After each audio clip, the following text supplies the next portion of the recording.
Welcome. It's always a good way to start a podcast with a deep, disappointed in exhale within yourself. Sorry, man. This is like the 10th time I've tried to record this, and it is driving me a little bit crazy. But we power on, we power through, and I enjoy doing these. So yeah, we just got to make it work. I want to start this one by saying thanks to everyone who's been sending me stuff on social media, sending me nice messages, even just listening platonically to this. I really appreciate it. I do really appreciate it. There's been areas of my life where my ego's been getting in the way again. So yeah, I think gratitude is always a good way to dissolve a bit of the ego. So I want to say thanks.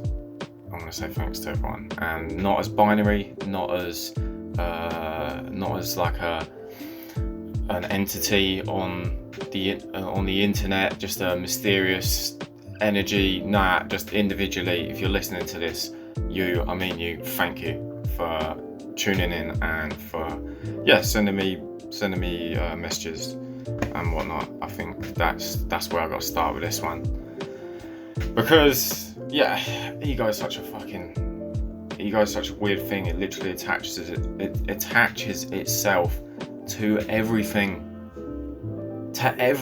man.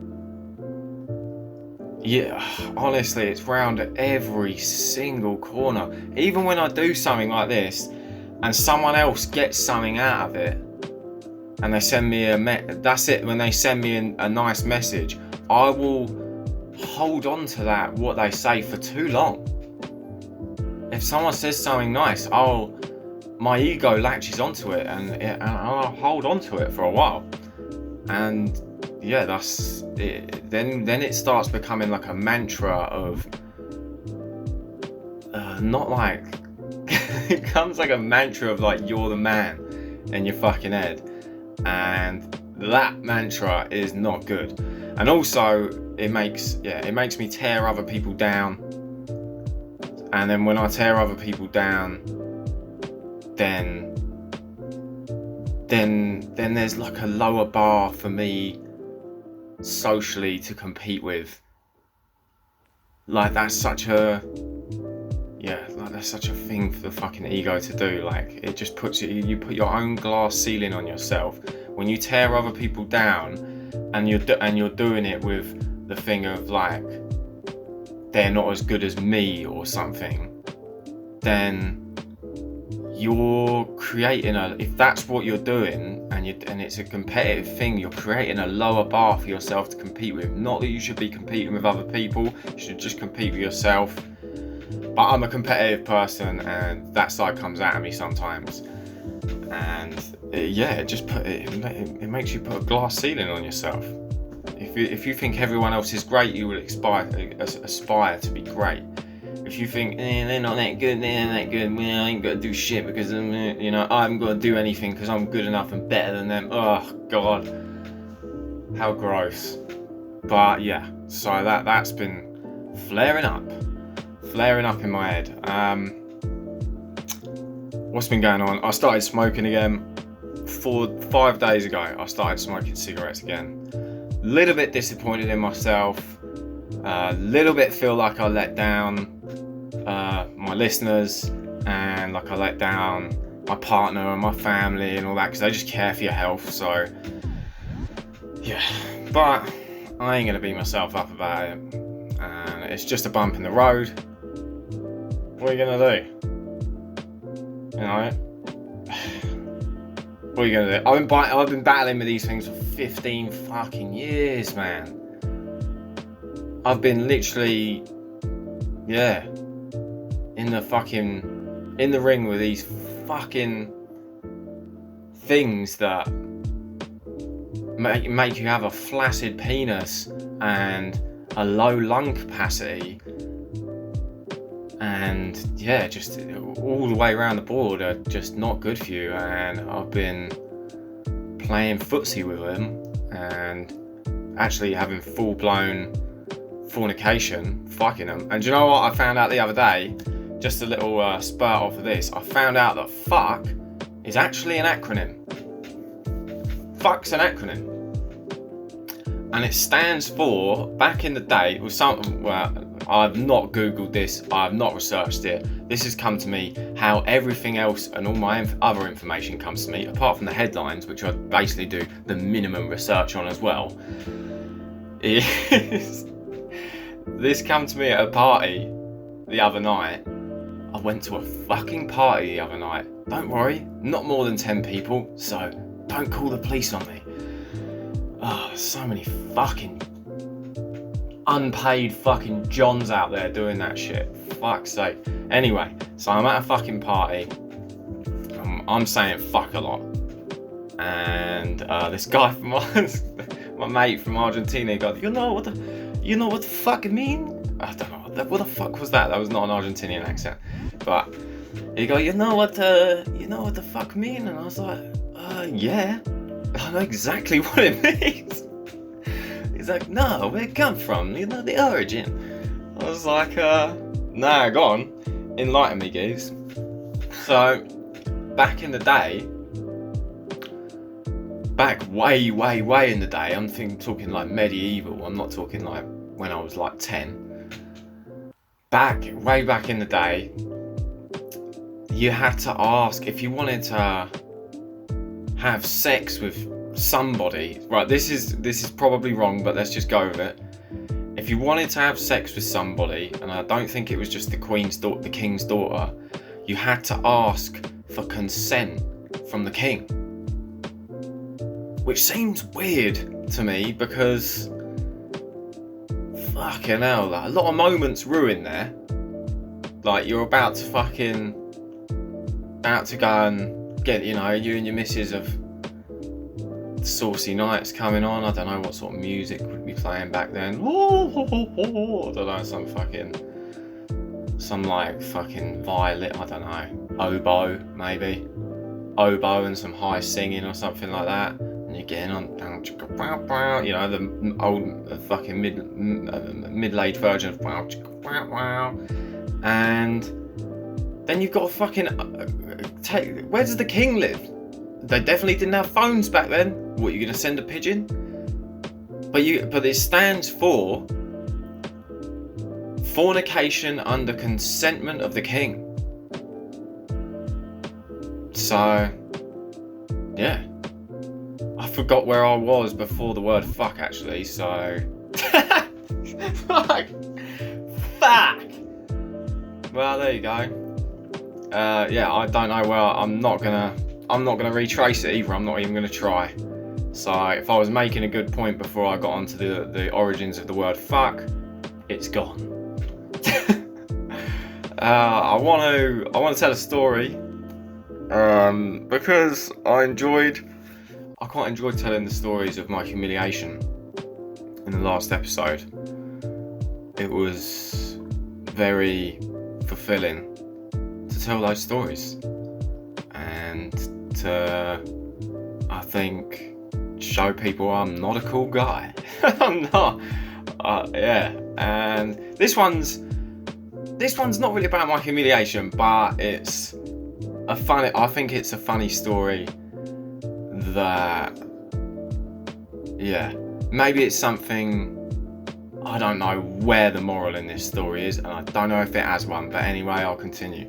So this story, I've titled it A Tale of Two Ronnies, and I've had to change all the names in this story of the people because it is a true story, but I've had to disguise people's identities for their own well-being. I don't want anybody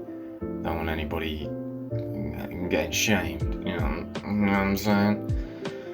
So I've called it A Tale of Two Ronnies, or another proxy title is Betty and the Two Ronnies. So it starts like this. So I go out, me and my boys go out. This is when I was 19. Let's rewind. I'm 19 now. So I'm 19, me and the boys heading out, night out in the town, and there's a couple of cars of us, couple of sober drivers. We drive out. I think at this point in my life, I just come out of being a stoner for 4 years, from the age of sort of 15 to 19. I was a stoner, and I just sort of started drinking and going out and talking to girls. So I wasn't very confident, and we went out, and there's this fucking girl I thought was really hot, and bam, she's on me. She wants a slice. I was like, oh, son, Jesus, like, fucking what, me? I started doing it all night in my head. I can't believe this girl's interested. This is ridiculous. And then, so we get together, and we end up courting, and we end up going out, and we have a pretty vanilla relationship. We didn't do very much in our relationship. It pretty much consisted of sitting in and watching films, and that was even in the summer. And yeah, we just didn't go out much. And I think that was mostly me that was driving that direction. I just wanted to just spend time with her. I think because she was hot, I think it was just this huge affirmation for me, like, you're not ugly because you can get with her. Like, it just like this huge fucking affirmation in my head. I just wanted to be around her all the time. That's me, and that's what I'm thinking in hindsight.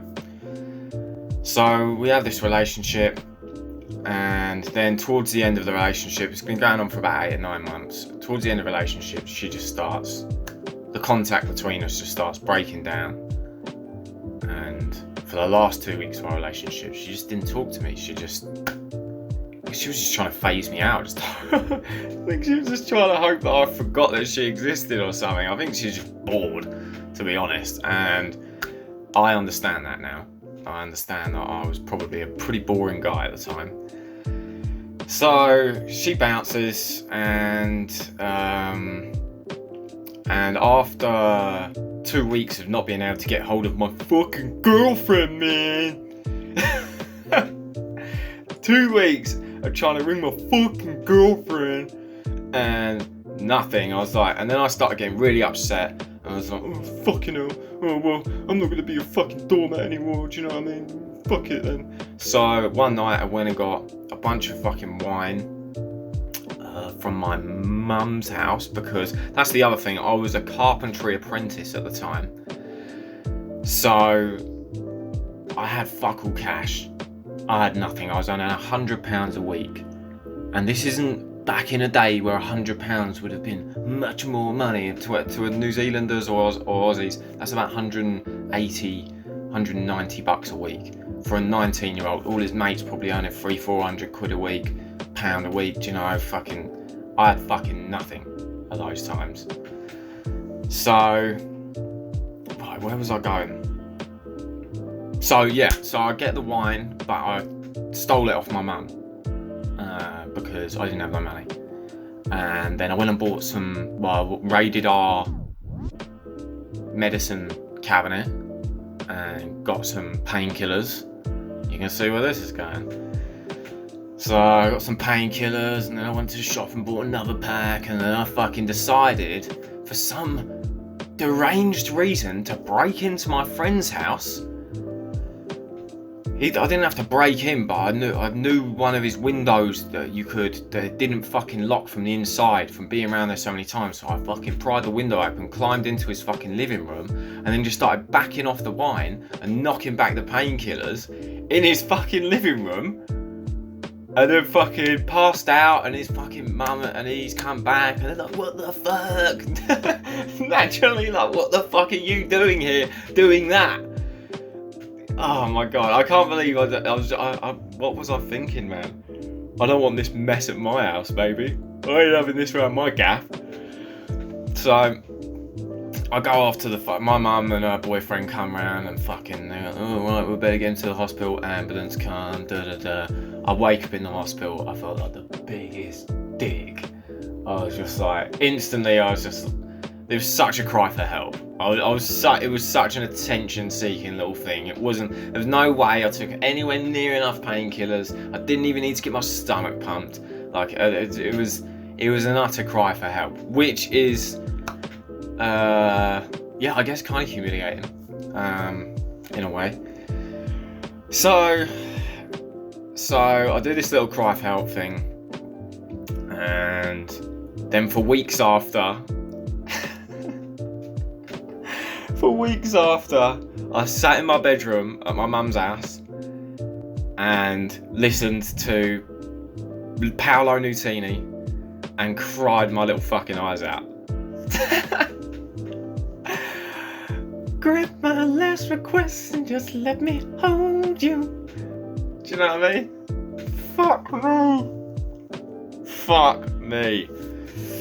Yeah, cried my little fucking prepubescent eyes out. Slow down, lie down. Remember how this used to be. Yeah, man, it was, and I was every single word. Oh man, that Scottish fucking falcon sung. Oh yeah, it was singing my life. It was singing my life right then. And I'm pretty sure my mum was listening from downstairs, hearing the sobs of a 19-year-old boy to Paolo Nutini. I've always been a softie, man. I've never been a fighter. I've always been a lover. Yeah. What a fucking tool. What a tool. So I'm doing that for a few weeks. That was my grieving period. And then I started to see her out and stuff, and she was already with a new guy a couple weeks later and shit, and I was just like, oh man, there's me, Paolo Nutini'd up in the fucking bedroom, and you're out here down the fucking pub, new geezer with his arm manager. And yet again, it just fucked with me, man. It proper fucked with me. And then this is where it starts to get a bit more interesting. I'm working on a building site. One day, and I'm working with these two geezers, and it's Big Ronnie and Little Ronnie, and their names weren't Ronnie, but like I said, I have to cover, but their names, they both did have the same name, and one of them was Big and one of them was Little, and not just a little bit big and not just a little bit little. He was fucking big and he was fucking little. And so the two Ronnies were there, and this is about 3 months after I've broken up with Betty. So I'm starting to feel a little bit better about it, but I'm still a little bit hurt. And they start talking about a girl named Betty, and they're talking about how they used to go around Betty's house, and how Betty had a mate called Sarah, and Sarah would be there sometimes, and they would fucking, what we called back in the day, toozing up on a bird, where there'd fucking be one bloke at each end, or double penetration, or all of this stuff. And they were doing this to Betty and doing it to Sarah, and then just speaking about multiple times. And I'm looking down at my paper, I'm reading the paper at the time, I'm looking down at my paper and I'm thinking, I wonder if that's fucking my Betty. It just hit me. I was like, oh, there ain't that many Bettys around. So I just fucking carried on listening, and at this point it starts turning into, have you seen Family Guy where Quagmire, there's an episode where Quagmire's describing having sex with a girl and he's got his leg up on the side and he's, you know, putting a finger through the hole and like putting his arm over his shoulder and under his leg and doing all these funky sex tricks, like acting out all these funky, it started turning like that. And I just said, I was like, what Betty's this? And they were like, no, mate, you won't know, don't worry about it. And I was like, no, go on, indulge me. I'm from round here, you know what I mean? I'm from round here, son. I'm from round here. Fucking tell me about it. So they tell me Betty's second name, and it was my Betty. And then I go, quick maths, yeah, starts bubbling in my fucking head. I'm like, I wonder how long ago this was. So I'm thinking, I've only broke up with her like 3 months ago. So when was this? And I asked them, I was like, how long ago was this then, boys? And they go, fucking, what? How long were we round there then, Ronnie? Hey, Ronnie, how long were we round there? Well, I don't know, Ron. 6 months ago. 6 months ago. 6 months ago. 6. I was with her 6 months ago. Ah! And it just reminded me. I was like, those nights where she was like, I'm just going around Sarah's to fucking chill out or whatever, you know, just a girly night in, you know that. I'm like, you do you, babe. Yeah, you do you. Don't worry. I'm cushy here. I'll be alright. She's round there getting fucking double-ended by the 2 Ronnies. It was like, and do you know what? It was because they were so small. It instantly wasn't. I had a minute feeling of like, oh man, and then it was just funny to me, man, that I was sat there. It just showed me, it's just so funny to me that I was sat there like, oh God, my girlfriend, she's just out around hanging around Sarah's house, you know, catching up on some chick flicks and stuff. Yeah, I think they're having a great time. And then there's just like, just carrying on around there. So what the fuck? The fact that they both had the same name. They were both called Ronnie. And one of them was big and one of them was little. It was like your missus getting fucking toozed up on by Pinky and the Brain if they were both called the Brain. Do you know what I mean? And that's Brain. Oh man, there's so many puns there. Oh man. It is fucking... And do you know what? I walked off the building site that day and I drew a line underneath me and Betty. That was it. I drew a line under it. There was no more me and Betty. I wasn't upset anymore. Yeah, I just walked away and thought, wow, that's what was really going on. And then more stories started to come out, you know, Betty was doing this, Betty was doing that. Oh, now you know, mate. I thought I'd tell you because I saw Betty, bloody hell. Here we go. So, that's the tale of 2 Ronnies, or Betty and the 2 Ronnies. Yeah, it's something. It's a story that the comedy in it has never failed to make me laugh ever since. The fact that they both had the guys had the same name. It came out on a building site to me, and I watched them act out what they were doing to my girlfriend while I was with her. But I was in a space 3 months out. I'm so glad that happened 3 months after, where I was in a space where I could fucking see it and see the comedy in it, man. Because that shit's funny. that's just real funny.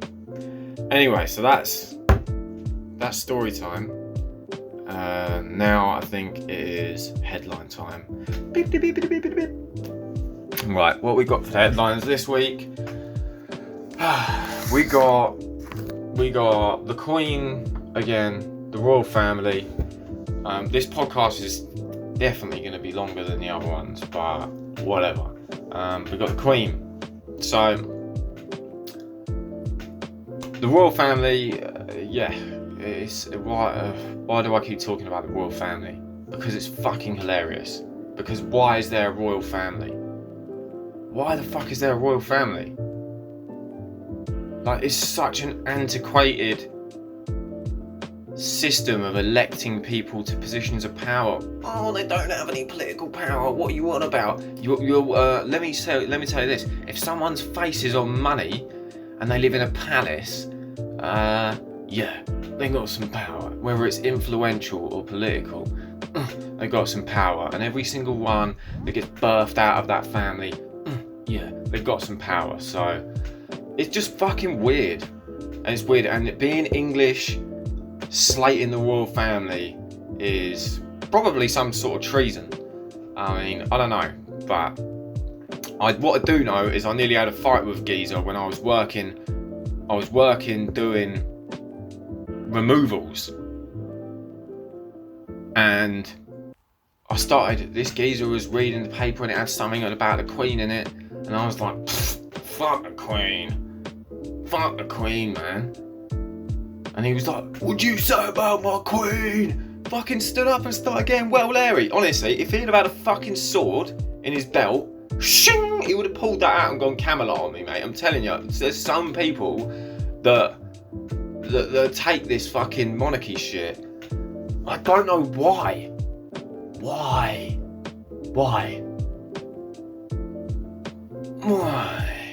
Because why? It makes no fucking sense. To me, it makes no fucking sense. And I'm not saying they're intrinsically bad people if that's what you're trying to read from this. I'm not just like, but like, still, it's just, I just don't get how if you're born out of this nutsack, then you're all good and you grow up in a palace, and there's no fucking guarantee of intelligence, integrity, or anything like that. We've all seen fucking the cartoon, some sort of cartoon or some sort of spoof of a royal family where there's an idiot in it. That's and then they're like elected to, and the shitty son that like slays the old the king, and then like takes his throne, and that's the fucking, they are real dangers. I mean, not real dangers like kill the king, but like people, like idiots coming into power basically, or idiots coming into influential positions in the monarchy. So that's why I keep pointing at the fucking royal family, because it's fucking hilarious to me and I don't even know why it exists. And I'm sure with a little bit of research that I'm not willing to do, I could find out. So the headline is the Queen Elizabeth actually holds 7 Guinness World Records.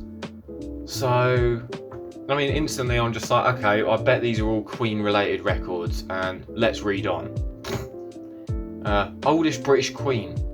So, oldest British Queen, she's the most recent Queen.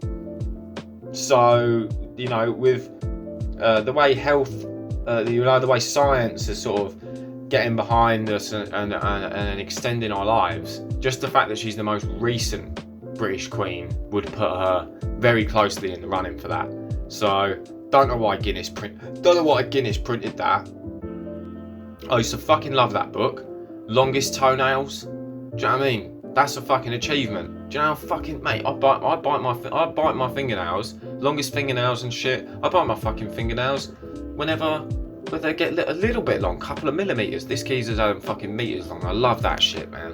And fucking tallest geezer in the world, and like widest mouth and shit like that. Fucking oldest British Queen. Mate, are they 3 of the most boring words you've ever heard? Oldest British Queen. Blah, blah, blah, blah. Fuck's sake. What a hater. Longest reigning Queen.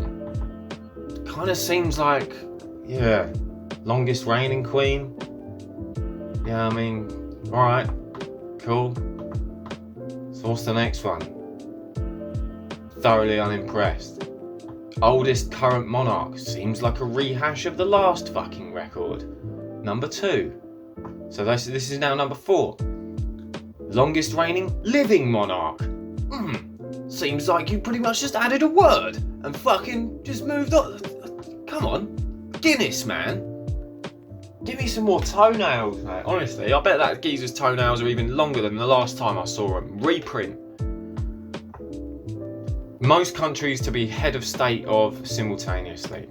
I mean, yes, but did she make the decisions to do that, or was that actually, in fact, mostly put in place before she came into power, and then she sort of just jumped on the horse while it was galloping and gone... Do you know what I mean? Did she jump on the fucking moving train or what with that one? It's not like she had 0 when she came in and then she's like, I conquered all these places and I held the fucking sword while I did it. No, you didn't, love. I mean, she didn't write this, but I bet she reads it on the toilet. I'll fucking tell you that. Fucking golden toilet seat and all.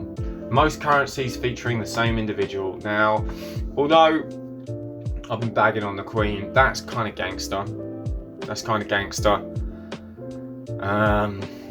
Yeah, she's on the coinage of 35 different countries, while Queen Victoria's image appeared on currency from 21 countries and King George appeared on 8. So yeah, Queen Elizabeth is holding the title there. I mean, that's pretty gangster that you got your face on that much money. Yeah, good on you, Queenie. Wealthiest Queen. Yet again, most recent, wealthiest. Was the wealth there before you got there? I don't know. Don't research it enough. Do they start on 0 every time? Or does the new person inherit a bunch of the money? You know, if she's just been inheriting. And also, like, what? If she has no political power, and what decisions has she made to get herself that much money? Or she just sat there like a big fat dragon while it piled up underneath her anus? Yeah, I think that's it. That's all of them. That's the Queen holding 7 Guinness World Records. All Queen-related records, in my opinion, not the biggest achievement.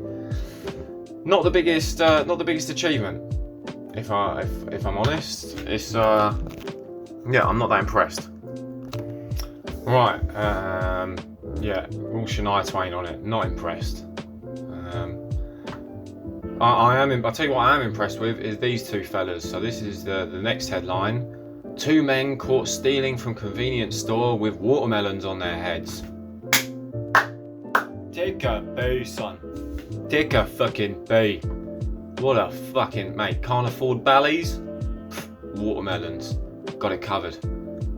Smash. And do you know what I mean? Like, they probably ate the insides of the watermelons before they cut it out, so they had a nice little snack, a nice invigorating snack. Head out on the rob. Good on your boys. Good on your base. I'm not encouraging stealing, by the way. Kind of am, but whatever. Two men were caught on camera stealing from a convenience store while wearing watermelons on their heads as disguises. The men robbed alcohol from a convenience store in the town of Louisa, Virginia on 6th of May while wearing watermelons on their heads. One of the suspects, Justin Rogers, was arrested on Saturday, but police are still searching for his unidentified accomplice. The watermelon bandits, man. Fucking legends. Mr. Rogers was arrested on a felony prohibition for not wearing a face covering in public. Well, he was wearing a face covering, just not a fucking mask. Do you know what, yeah? Someone wearing a fucking watermelon on their head scares me way less than someone wearing one of those fucking masks outside. But this is gonna fucking cause a rift, because there's all sort of... I'm just hoping my listeners are not terrified of this whole fucking COVID thing. Honestly, when I see people wearing those masks, I'm like, oh god, you ate the fucking you ate all of the soup, didn't you? All of the soup. All of that fucking sperm soup that they've been feeding you. You you fucking gobbled it up, didn't you? When I see a guy with a watermelon on your head, I'm like, fucking hell, this geezer's, I don't know, sort of creative, hungry, blend of the two. Here we go. He was also charged with misdemeanor possession of alcohol by an underage person and misdemeanor larceny of alcohol. The suspects documented the incident in a series of TikTok clips that showed them preparing the watermelons before they left to go to the store. So they sort of even did a bit of a how-to video, you know, for other people that would also love to prepare their own watermelon to take on their head to rob their store. In the videos, they are shown cutting holes out of the watermelon's fries and walking around the local shops. Over the weekend, the Louisa Police Department put out an appeal on Facebook to help identify the suspects, and then local residents immediately replied to the post. Snitches, man. Everybody out is snitching. Snitch on my bitch in the kitchen. Fuck's sake. Informing the police where they had seen the suspects, which led the arrest of Murad. I mean, the only thing is, with the watermelon thing, not that you are noticeable. Not your face, but the watermelon on top of your head is a noticeable piece of apparel, let's say. The department asked that anyone who has any information about the suspects contact blah blah blah. Well, that's about it for that, really. I hope they didn't cause too much mischief, but I also think that it's pretty fucking hilarious. But if you are going to do shit like that, don't put it on TikTok. You know, maybe WhatsApp it or something. You know, don't go on TikTok with it. You just fucking, you're baiting yourself up, blood. Do you know what I'm saying? You're beating yourself up, fam. You know what I'm saying, blood? Still. Right, and now, my days, yeah. So big up to Curtis. So this is, we've got our first, I don't know if I said this at the beginning of the episode, but we've got our first entry to the Moss-Cst. And if you do want to send stuff into the Moss-Cst, it's themosscast@gmail.com. If you want me to cover any headlines, anything you've seen funny in the week, some interesting thoughts you've had in the week, I'm even going to branch out for, I don't know if I can actually give advice, but like for stuff like that, I want to, just anything, send it to the Moss-Cst@gmail.com, because we've had a wicked entry here, and it's a great entry. So here we go. So I don't know where the source of this news is, so that's why it's possibly a tad spurious, but I think I don't care, because it's pretty funny, so job's a good one. And if anyone has, it says it's got 2 million shares on Twitter, but that doesn't really make it legit, because Twitter's Twitter. So, cannibal killer slaughtered and ate 23 pizza delivery men, 6 Jehovah's Witnesses, and 2 postmen in the past 7 years. He ate them and killed them and ate them. So let's move on. Houston police have arrested a man that believed to be behind the disappearance of no less than 31 people in the past decade.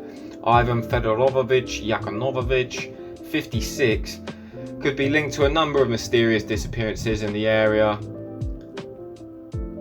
believe officials. Okay, don't know why I paused so long between that. I was trying to read the word believe. Yagonogovich was interrogated by police after neighbours complained about him using chainsaw late at night, reported the man being covered in blood. Look, if you're going to fucking use chainsaws to chop people's bodies up, do it in a more sociable hour, perhaps? If I was using a chainsaw over here cutting wood up, I think I would get the police called on me. So if you're going to chop bodies up, mate, maybe get a couple of logs, it just seems sloppy. Fucking sloppy, mate. When police arrived on the scene, Yanukovych was found butchering a dead body in his garage and preparing what police officers described as large quantities of ground meat mixed with an aromatic blend of spices. So this really feels like a fake story, but I'm going to continue reading anyway, because I mean, if you're the policeman and you're coming in and you see the ground meat, because this aromatic blend of spices, that's in quotation marks. So if you're coming in and you break it, everybody down! Fuck me, what? Fuck. What's this? Is this a bit of meat? Oh my god. Oh, it's quite the aromatic blend of spices you have in this freezer of meat with your dead bodies lying around. Is that really... Are you really going to use the word aromatic when you're describing spices to have spiced human mincemeat? Don't think so. But it's funny. The suspect admitted fake stories submitted to the Moss-Cst are actually also encouraged. The suspect admitted to preying on unsuspecting delivery men from local restaurants, several postmen, and even a number of Jehovah's Witnesses. Assistant Chief Jeff Buchanan told reporters. So maybe we could Google Jeff Buchanan and see what comes up. Executive Assistant Chief Buchanan from the Houston Police Department says he seized over 700 pounds of unidentified meat. Unidentified. I think we can identify that as humans from 4 freezers, which is presumed to be of human origin. Yeah, I mean, your presumption's 100% correct there. I mean, 700 pounds. 700 pounds. Look, I had a little fantasy one day of becoming a fighter and getting into the UFC. And when I say a fantasy, I mean I sat on the sofa and thought, what weight class would I be in? So I converted my weight, and it turns out I would be 155 pounder. And that's with all I'm a pretty average sized person, pretty skinny, but 5'11". Yeah, so 700 pounds that's like without water weight and without a lot of water weight and without bones and stuff. So yeah, there's probably like 8 humans worth of fucking meat in the freezers. Why is he stocking up, man? That's so stocked. Stingy as well, man. Fuck me, like, never go to the shop and just buy a steak. I never suspected he was a mass murderer. He would often invite all the neighbours round to watch football at his house and host large barbecues for everybody, and was super friendly. One neighbour told reporters, "This is such a fake." I can't keep saying that because it's ruining it. Yeah. Oh my god. If this is real, oh my god. Hosting large barbecues, it's just like, oh man, the people that gone round there and eating that. Oh, what you got on the barbie there? Oh, yeah, just a bit of what was that? Just a bit of witnesses. Fuck's sake. Yeah. Oh, what a neighbourhood. Yanukovych, 56, who lived with his mother Anastasia Yanukovych, 93, and who rents the house basement to a local student, seemed to blend into the community and never arouse any suspicion from the neighbours until he started chainsawing dead bodies last thing at night. And I'm sure that when oh my god. He was in charge of organising our yearly spaghetti dinner raiser fundraiser. Spaghetti, of course. Spag bowl. Another place to get rid of the aromatic spices mincemeat. I've got 12 spiced chicken, I do. Just to chuck a little brag in there. He was in charge of organising the spaghetti dinner fundraiser for the past 5 years and was a key player in the community. I'm in utter disbelief, one local YMCA administrative told reporters. When interrogated by authorities, so this is something, when I first read this article, I thought the delivery men and the postman, I thought that's bang out of order. And I still thought it was out of order on the Jehovah's Witnesses, but they can be a bit annoying. That's what I thought. I thought they can be a little bit annoying. Maybe he was a sicko for the other ones. But I'm definitely not condoning eating Jehovah's Witnesses. At worst, you slam the door on them aggressively. That's at worst. Even then, if I'm honest, no thanks, no thank you, I'm not going to eat them. But yeah, so here we go. When interrogated by authorities, Yanukovych apparently showed some remorse about killing the delivery men and postmen who were just doing their job, but said the Jehovah's Witnesses really annoyed him and he wished that he had taken out more, e.g. eaten more and served more to his neighbours in the barbecue. And then the yearly spag bowl Jesus. That's the thing with being so community, you never know what people are putting in the spag bowl. Tom DeVal, a local Jehovah's Witnesses organisation spokesman, said that he was relieved that members of our local chapter can now feel safe and that these courageous souls have not ended in this vile man's belly, but in God's belly. Oh my God. Yeah, alright. If convicted of his crimes, Ivan Fedorovich Yanukovych faces a maximum prison sentence of 2,675 years in jail. He's not going to serve much of that. The thing here is, if we just get back up to the top, 23 pizza delivery men.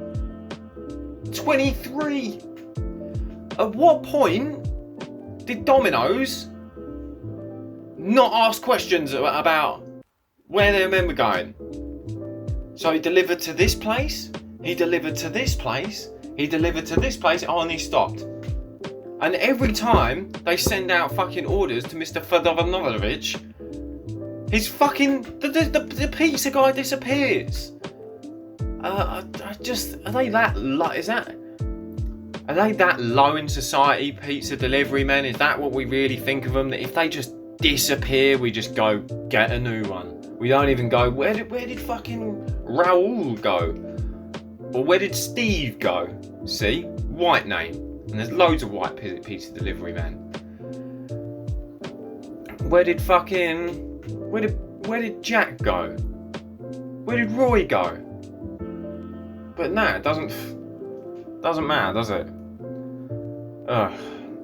Well, that's it for the headlines. I think that's it for the podcast. Yeah, I tried recording this so many fucking times, and I feel like I finally managed to record something that's not shit. So I'm gonna put this one out. Like I said, please send your stuff in to the Moss-Cst@gmail.com. That's the Moss-Cst@gmail.com. Loving the entries. I think on the next one I am gonna do a little bit of a search, because if this is real, I feel like I could have done more with it if I knew it was real. And if it was fake, and I knew it was fake, yeah. But anyway, send your stuff in, sending out love to everyone, and hope you're having a good day, a good week.